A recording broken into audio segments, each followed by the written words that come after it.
Hello friends, hi, how are you? Hope everyone is fine.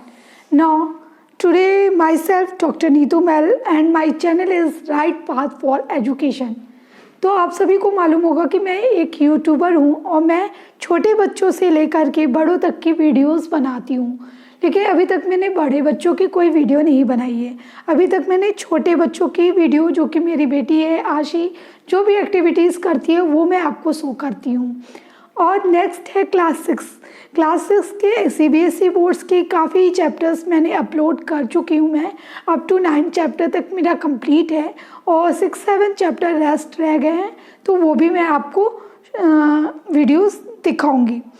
तो आज मैं आपके लिए एकदम डिफरेंट टॉपिक लेकर आई हूँ, जो कि BSc MSc AG के स्टूडेंट्स के लिए हेल्पफुल होगी। इसके साथ ही जो कि प्रिपरेशंस कर रहे हैं लोग ICAR नेट, जो कि बहुत ही इम्पोर्टेंट एग्ज़ाम है लेक्चरर के लिए या किसी भी स्टेट एग्रीकल्चर यूनिवर्सिटी में असिस्टेंट प्रोफेसर बनने के लिए, जो कि अभी उसके नोटिफिकेशंस नहीं आए, कभी भी आ सकते हैं, तो उसके प्रिपरेशन के लिए। नेक्स्ट है आपका JRF SRF AFO या NSC नेशनल सीड कॉरपोरेशन के एग्ज़ाम के लिए, या नाबार्ड या PhD, किसी भी PhD एग्ज़ाम के लिए। तो अगर आप सीड साइंस एंड टेक्नोलॉजी के स्टूडेंट हैं तो होपफुली आप ये वीडियो ज़रूर देखें, आपको ज़रूर बेनिफिट होगा, ये मैं गारंटी के साथ कह सकती हूँ। और मेरा चैनल है राइट पाथ फॉर एजुकेशन, जो आप यहाँ पे देख सकते हैं। आप इस चैनल को सब्सक्राइब कर सकते हैं और लाइक भी कर सकते हैं। Now let us start. Sorry,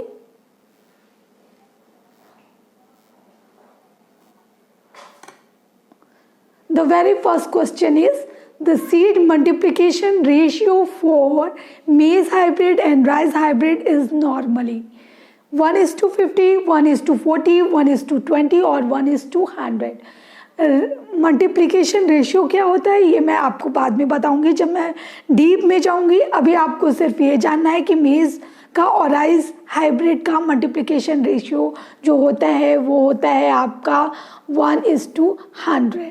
Now next question is seeds which at the end of test period, अगर हम कोई टेस्ट कर रहे हैं तो उसके एंड में are neither hard nor fresh and have not produced seedlings are classified as first dead seed, obsolete seed, recalcitrant seed and calcitrant seed। इसका आंसर है डेड सीड। डेड सीड जो होते हैं वो ना पानी एब्जॉर्ब करते हैं, ना ही वो हार्ड होते हैं, ना फ्रेश होते हैं, और उनको आप जब प्रेस करोगे तो उसमें कुछ ओजिंग टाइप सा लीचेट जैसा कुछ निकलता है, तो वो डेड सीड्स होते हैं और उनमें कोई सीडलिंग नहीं होती है। This is the second question. मैं आपको 15 ऑब्जेक्टिव क्वेश्चंस आज बताऊंगी और मैं कोशिश करूंगी कि मैं डेली आपको 15 ऑब्जेक्टिव क्वेश्चंस बताने की। Oleoresin is an important product of. Oleoresin नाम से क्या लग रहा है, रेसिन? नो, ऐसे नाम पे मत जाइएगा। इसका आंसर है chilli. Chilli is the important product of oleoresin. यहाँ पे आपका आंसर है चिली, सॉरी, यहाँ पे आपका आंसर है, आपका आंसर है chilli, not cotton. Okay, next question, moving to the next question. UPOV stands for, UPOV stands for International Union for Protection of Plant Varieties।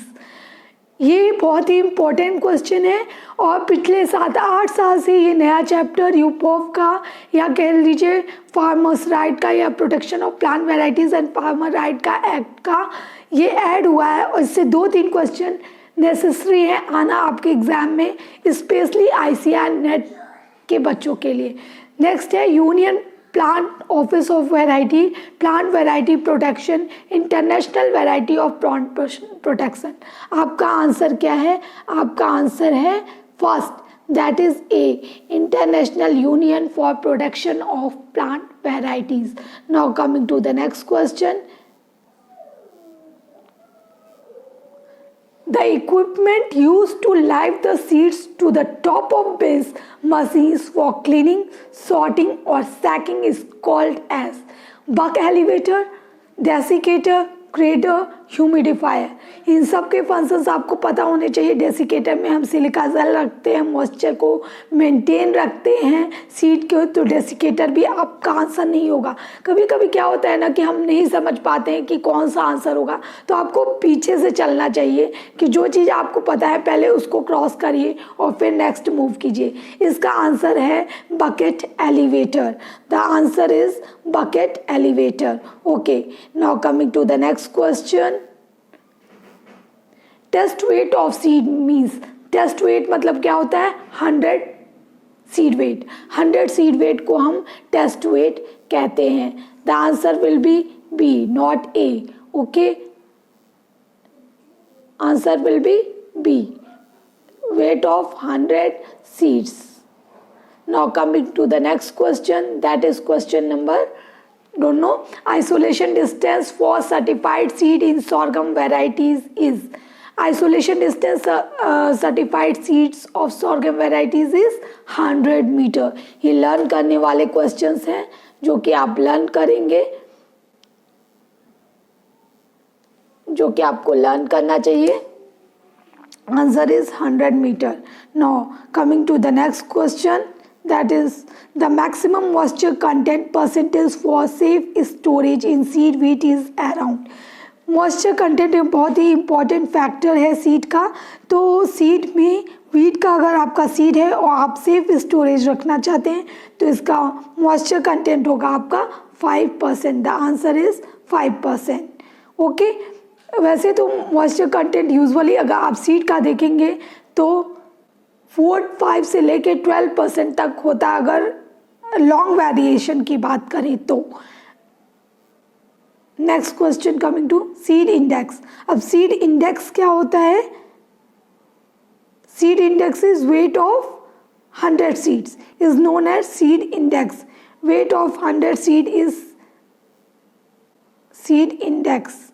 Weight of 100 seed is seed index. Now coming to the next question, how many types of classes of seed? ये question बहुत ही important question है। कितने classes होते हैं आपको पता होना चाहिए, 4 या 5।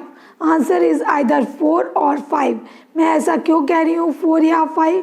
पहला हो गया आपका न्यूक्लियस सीड, देन आपका हो गया ब्रीडर सीड, फिर आपका हो गया फाउंडेशन सीड, फिर आपका हो गया सर्टिफाइड सीड। तो आप क्या कहेंगे? Nucleus, breeder, foundation and certified, right? This is 4 class. लेकिन अगर आप इंडिया नहीं ओवरऑल वर्ल्ड की बात करें तो एक सीड और होता है जिसे हम कहते हैं रजिस्टर्ड सीड। तो यहाँ पे आपको 4 ऑप्शंस हैं, 4, 5, 3, बोथ ए एंड बी। तो आपका आंसर होगा both A and B. Answer will be both A and B. Breeder seed, foundation seed, certified seed, registered seed and nucleus seed. These are the 5 classes of seed, type of seeds. Now Seed Act comes on. Seed Act आपका आया था 1964 में। Seed Act आया था आपका 1964 में।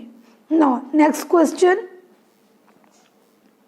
botanically seed is, जब मैं आपको डिटेल में पढ़ाऊंगी तो मैं आपको ये भी बताऊंगी बॉटनिकली सीड को क्या कहते हैं, सीड साइंस के टर्मिनोलॉजी में सीड को क्या कहते हैं। तो अभी botanically seed is a ripened ovule. Answer is a, botanically seed is a ripened ovule.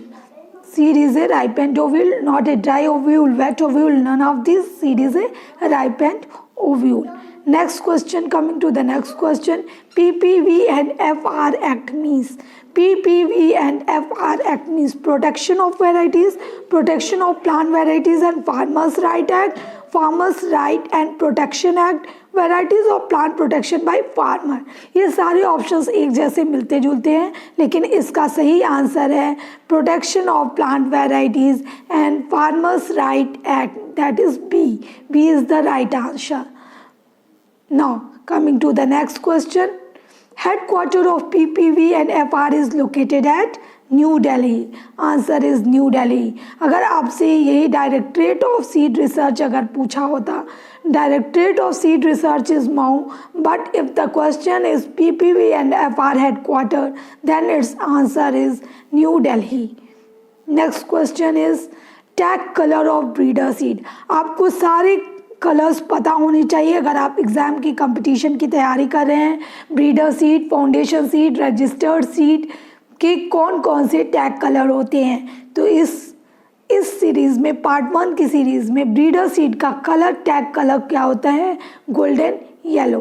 Golden yellow is the right answer. That is answer number A. This is the 15 questions of seed science and technology.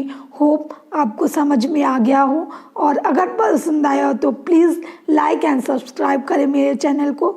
Thank you.